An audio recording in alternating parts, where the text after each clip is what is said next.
শর্ত শিথিল এবং সব এজেন্সির জন্য শ্রমবাজার উন্মুক্ত না হওয়া পর্যন্ত মালয়েশিয়ার সঙ্গে যোগাযোগ ও কূটনৈতিক আদান প্রদান অব্যাহত থাকবে বলে জানিয়েছেন প্রবাসী কল্যাণ উপদেষ্টা ডক্টর আসিফ নজরুল। আইএলওর সহযোগিতায় তৈরি ওভারসিজ এমপ্লয়মেন্ট প্ল্যাটফর্মের উদ্বোধন শেষে কথা বলেন তিনি। জানান, মালয়েশিয়া থেকে যে 10টি শর্ত দিয়েছে তার মধ্যে কয়েকটি শর্তের বিষয়ে কঠোর আপত্তি জানানোর পাশাপাশি সময়সীমাও বাড়াতে বলা হয়েছে। সেই সঙ্গে রিক্রুটিং এজেন্সির সঙ্গে কথা বলে জানানো হয়েছে যে বেশিরভাগ শর্ত পূরণ করা সম্ভব নয়। এছাড়া তিনি আরও বলেন, মালয়েশিয়া বাংলাদেশকে আশ্বাস দিয়েছে তারা এগুলো বিবেচনা করবে।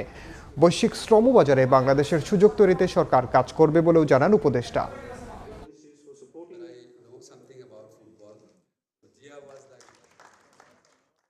মালয়েশিয়া থেকে যে 10টা শর্ত দিয়েছে, কয়েকটা শর্তের ব্যাপারে আমরা স্ট্রং আপত্তি জানিয়েছি এবং আমরা বলেছি ডেডলাইনও এক্সটেন্ড করতে হবে।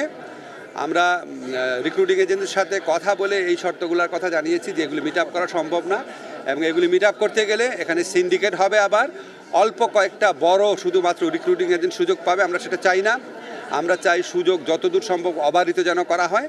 এই জন্য আমরা এই শর্তগুলো রিল্যাক্স করতে বলেছি।